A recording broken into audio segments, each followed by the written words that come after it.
maybe Abby can sit a little bit to the right, so we can. So it's actually, There we go. yeah. It doesn't matter whether I look at you or look at the camera. Perfect. Yeah. Zoom in a little more. The thing was a lot of like background noise. Yeah. Or you can just do this one.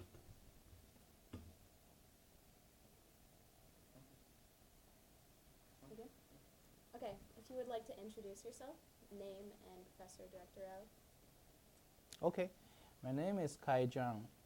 I'm currently assistant professor in the Department of Biochemistry at the University of Illinois at the Brandon-Champaign. Okay, thank you. And what is your basic topic of research? Well, in general, we want to learn how cells make decisions, whether to die, to live, to proliferate, to differentiate, to migrate, this kind of decision. Especially we want to know how cells can achieve this type of function by intracellular signal transduction. Very cool. And just like a little fun question, what is your favorite enzyme? Well, I actually have multiple, but then I'll pick the current one on top of my head. This enzyme is called RAF1. RAF1 is a kinase. Interesting about this kinase, if you bring the kinase to the plasma membrane, then you can activate the downstream signal pathway. If you return it to the cytoplasm, then it will deactivate the signal pathway that we're interested in. So currently we can use RAF1 as a switch to turn on or turn off signal transduction within the cell. Very cool. So it's kind of like your topic of research? Yeah, this is one of the, I would say, star in the optogenetic research in my lab. Very cool. So originally you were from China, correct? Yes.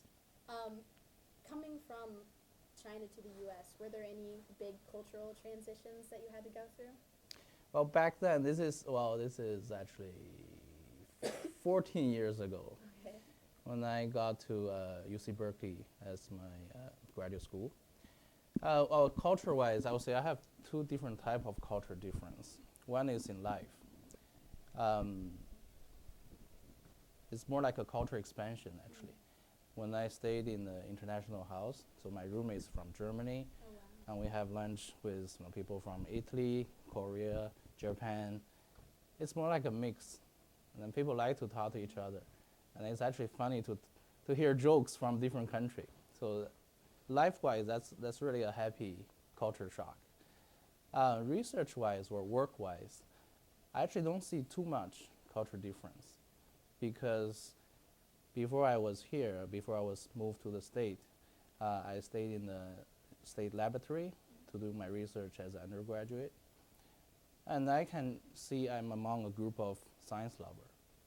And after I moved to Berkeley, I was among a group of science lovers. So in that sense, there's no culture shock. But anyway, it's a happy experience for graduate school. That's awesome. So you got to more like expand your worldview than Exactly, just transition. exactly, yeah. And it's good to change different food from different countries. Right. That's our weekend project in the international house. That's really nice, fun experience. Very cool. So you talked a little bit about your education. Where did you complete your undergrad? Undergraduate, I did it in University of Science and Technology of China, so-called USTC. And where's that at? It's in a city called Hefei, central east part of China, small city. People like to, well, basically there's it's like a miniature of a big city. Okay. It's the capital of that province, but overall that province is not like hugely populated province. We have good natural scenery. We have small population, and then it's a small school. Okay. Yeah, and I really enjoyed. I spent 4 years there, and then I moved to Beijing Institute of Chemistry to finish my bachelor thesis. So overall, I spent 5 years as an undergraduate. Yeah, but it's a school that focuses on science and technology, yeah, which is my primary interest. And around how many undergrads attended your school?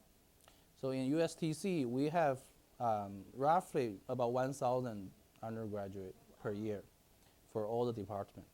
Like our department is called Department of Chemical Physics. We have 40 people in our class. and roughly there are 20 departments within the whole school.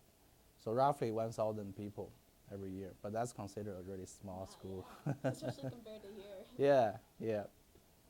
And what did you major in? Was your initial major like biochemistry? Not. I was a student in chemical physics. Okay. So I actually ended my achieved a bachelor thesis under the Department of Chemical Physics. It's a school of chemistry, so it's a chemistry science. But back then, I never even touched any biological research. Even after I came to Berkeley, I was trained as a physical chemist. I majored in, it's still Department of Chemistry, and then they do have a division of synthetic chemistry or physical chemistry. It's more like analytical, physical versus organic. So I was in its physical sciences division.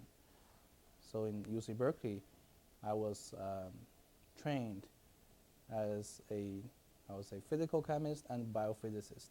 Wow. I started to learn, for example, how to build microscope to see single molecule fluorescence. I also collaborated with physicists to learn how we can use nonlinear optical microscopy to study, back then it's material science. Very cool. Yeah. So you did your graduate at UC Yeah. Berkeley, and how about your postdoc? After I graduated, I moved to Stanford University as a postdoc. Oh, this is the real time that I switched to biological research, because back then I feel, okay, I learned a lot of tricks, like in building microscope, in recording the single molecule fluorescence. But I want to make a decision to make a transition, basically, in my research field. Back then, I can do actually two different things. I can either go to the material science, or I can go to the biological science. I can either work with the dead stuff, or I can even work with the live stuff. So that I feel the live stuff is more fun. So that's why I joined Professor Bianxiao Cui. She actually just started her assistant professor back then, so I was her first postdoc. Oh, this also reminded me, I was the first graduate student of my PhD advisor as well. Wow. So my PhD advisor, he started in July 2002, and I arrived August 2002. And I was really attracted to his research, and I joined his group as the first graduate student. And what did he focus on? He's also a trained physical chemist, and also made the transition to biophysicist. And his main research back then is single molecule fluorescence microscopy, which is currently still the frontier of the optical technique. Actually, for the past, maybe for this past decade, this is the golden time for single molecule microscopy. In 2014, the Nobel Prize in Chemistry was awarded to super resolution and single molecule work. That's three pioneer in single molecule field.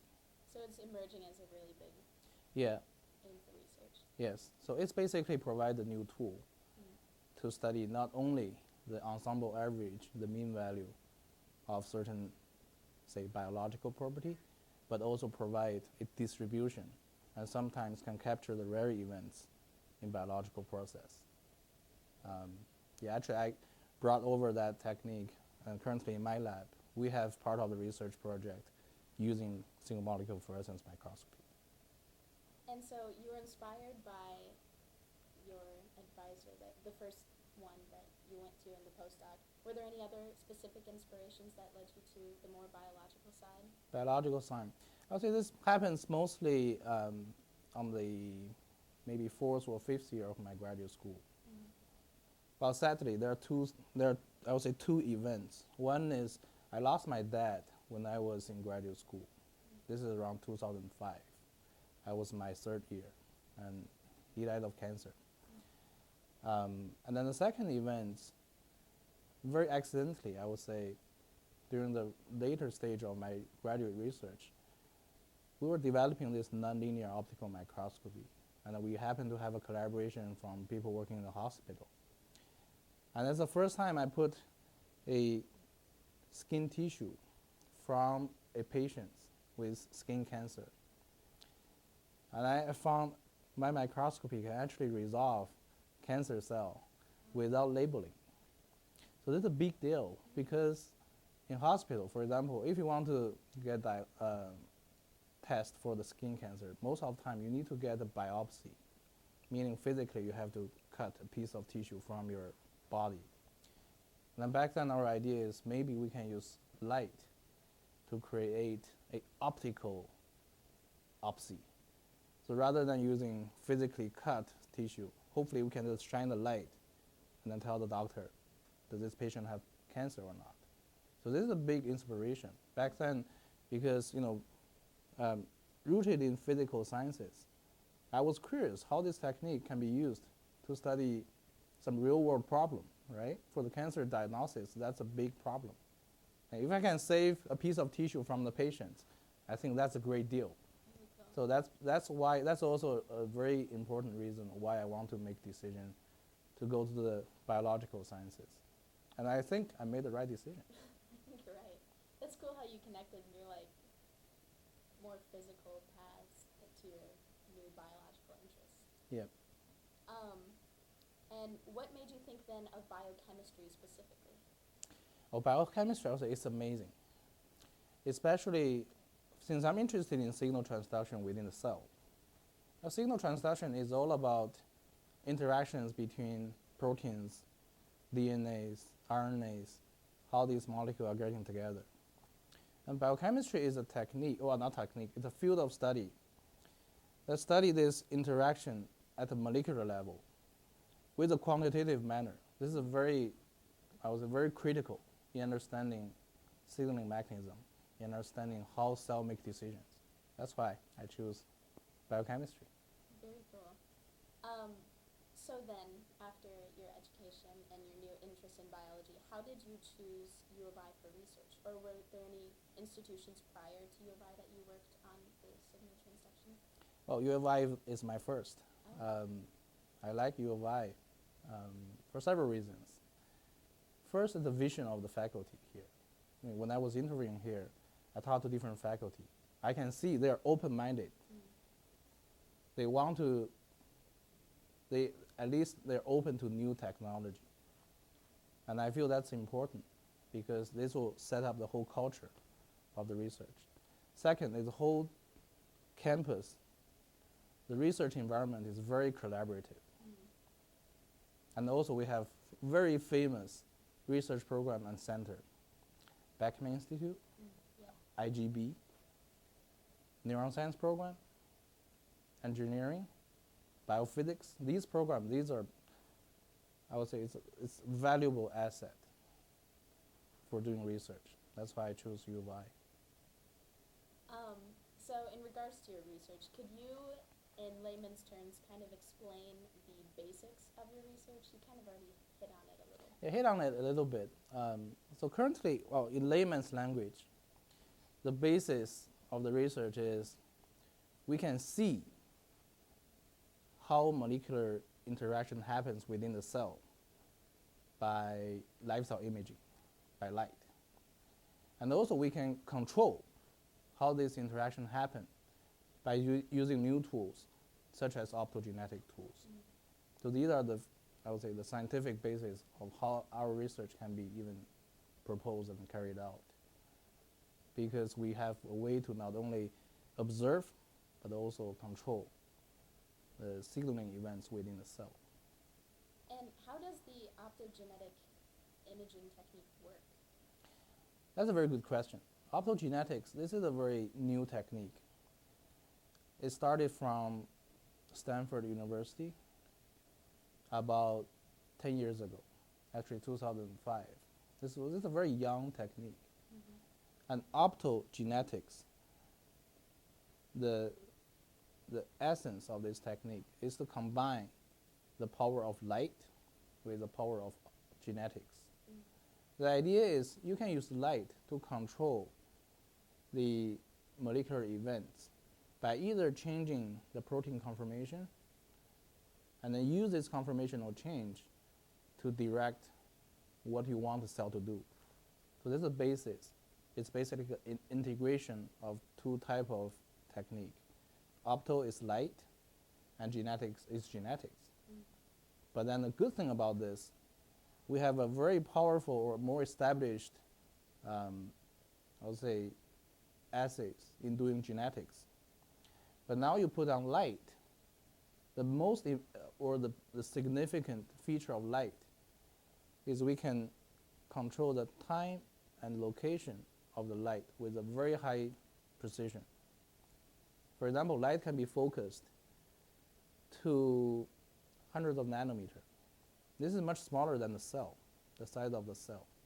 Our mammalian cell is about 10 micron. And light can be focused to submicron, less than 1 micron. That's a spatial power, right? Another way, we can turn on and turn off the light with very high resolution. Our current technique, we can turn it on and turn it off within millisecond or even microsecond.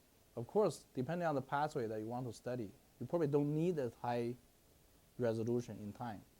But then you can imagine, using light, we can turn on certain pathway within a very short amount of time. And then if you don't want it to be on, just shut off the light, and the pathway will go back. This is a very powerful way of at least studying signal transduction, because it's all about how they interact, when they interact, where they interact. And then we hope to use light to control this kind of interaction.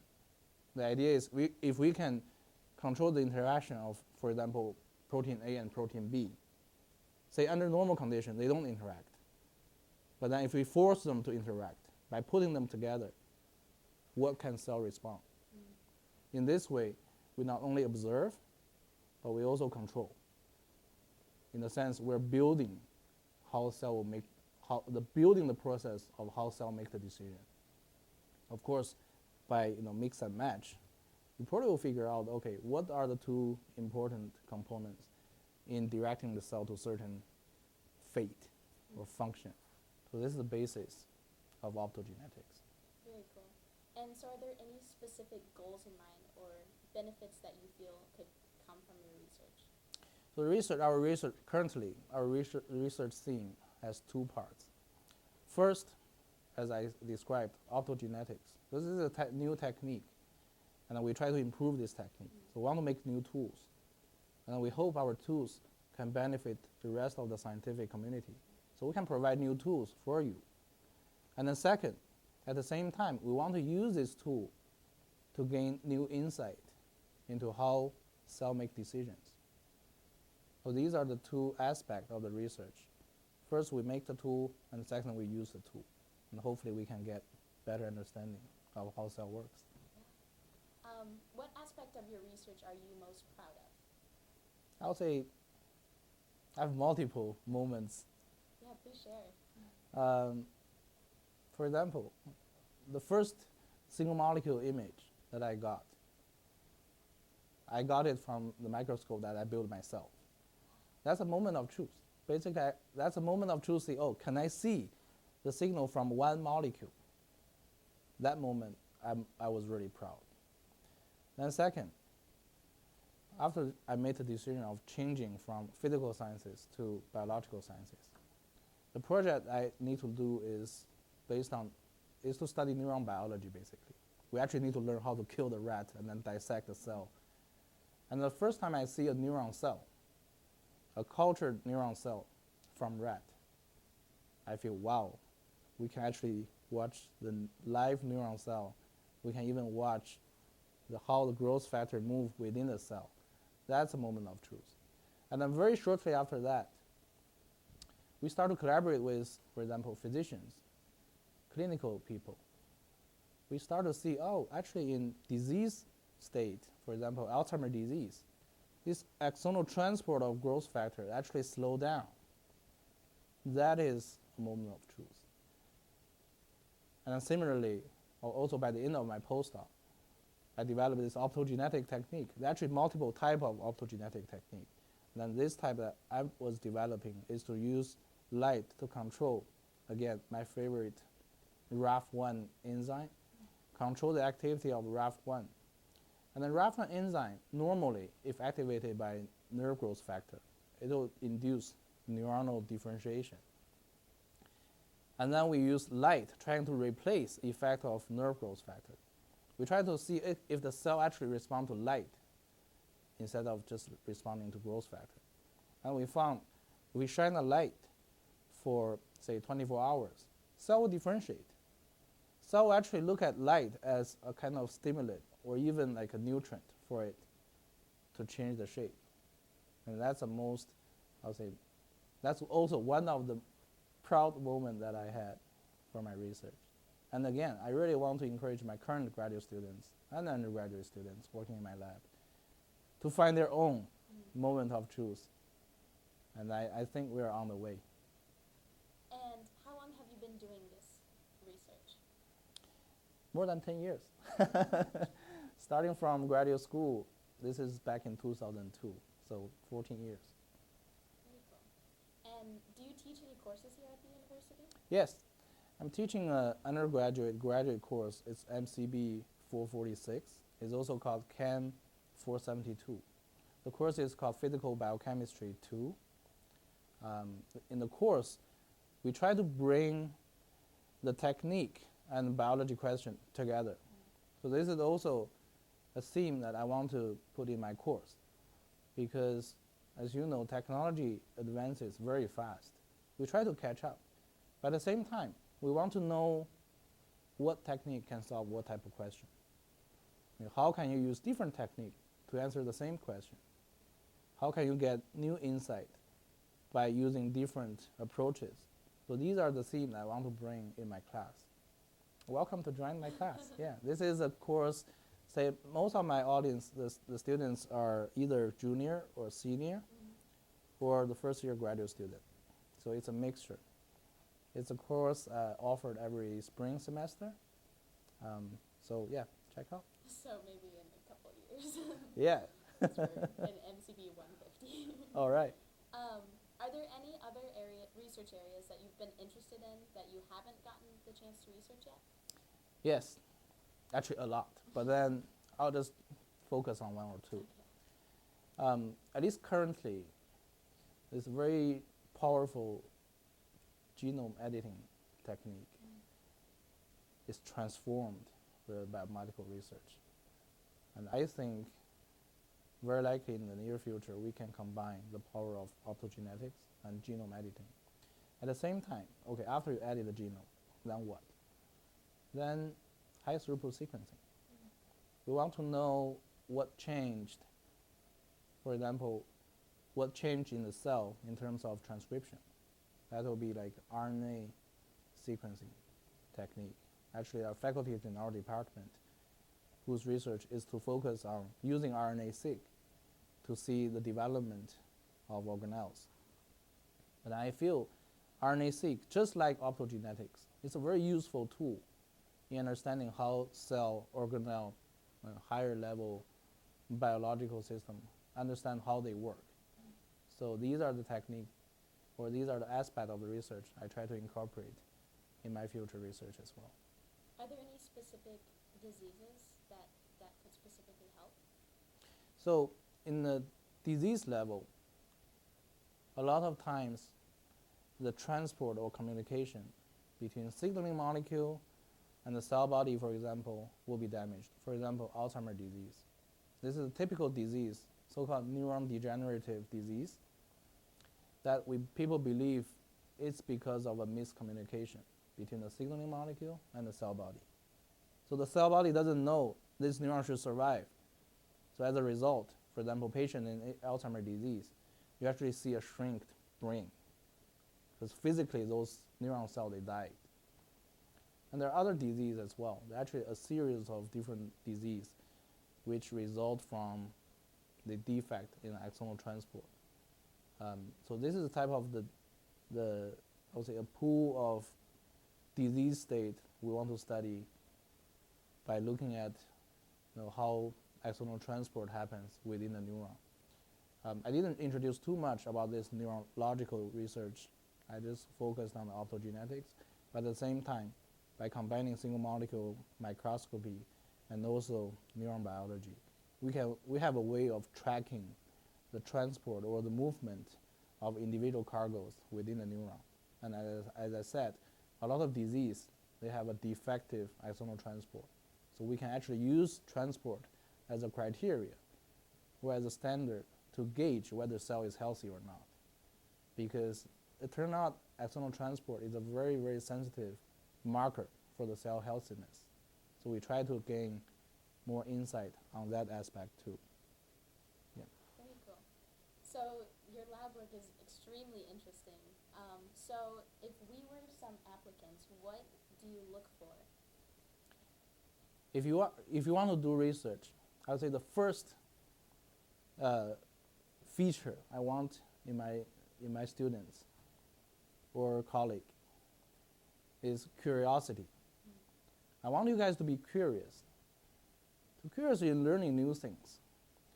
And also, I'm looking for passion, because by no means this is the easy job.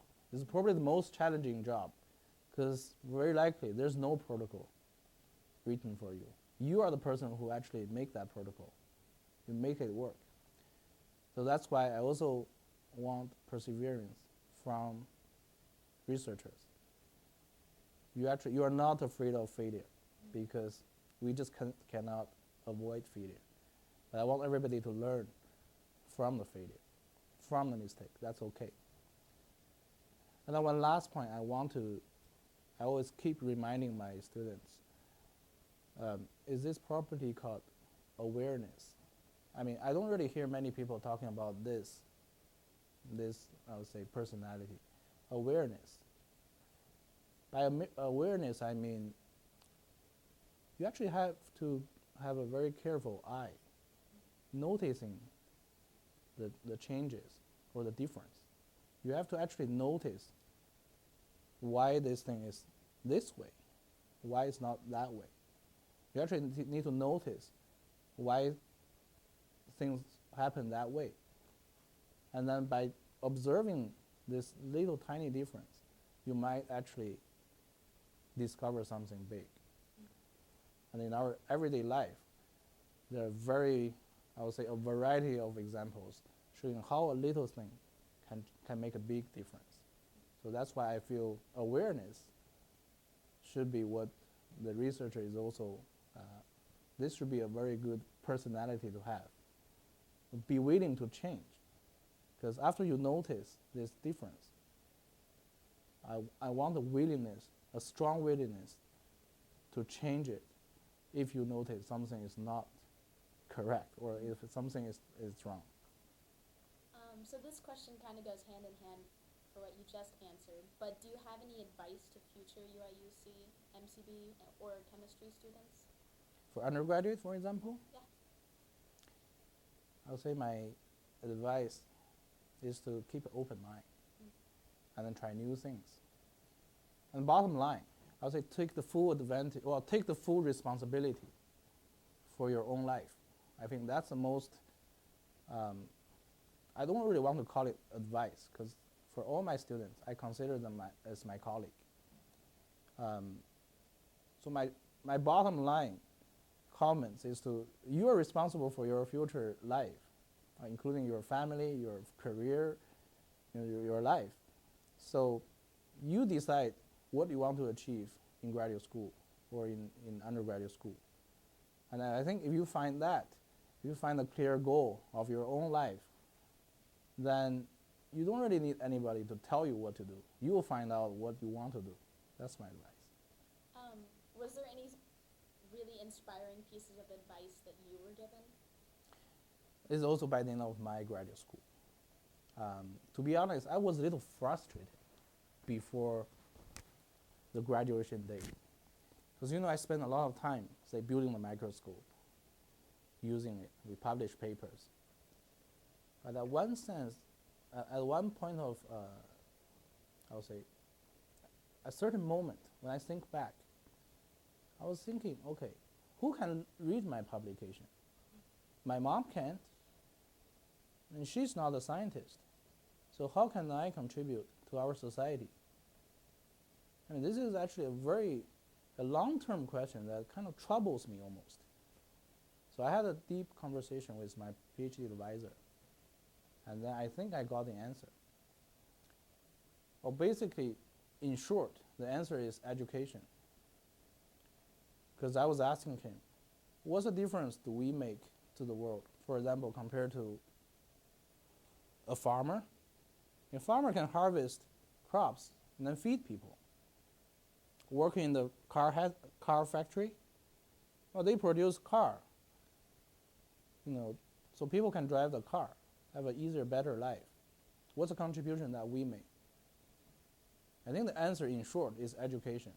We produce people, and that's the most important asset for our whole society. And I hope by doing research and teaching and all the service on campus, we can produce the best future generation people. I feel that's the most, I would say, significant contribution. At least that gave me the peace of mind. All right. And the last, the last question is more of a fun one. What would you say is your favorite Illinois sport to watch? Oh, Illinois sport, of course, football. Fight Illinois. Yeah, I brought my daughter to the football game last summer. Oh, Yeah, she likes it. Yeah, very cool. yeah, football game. So that concludes the interview, but can we have you reintroduce yourself one more time? Of Just course. The name, professor, director of. Of course.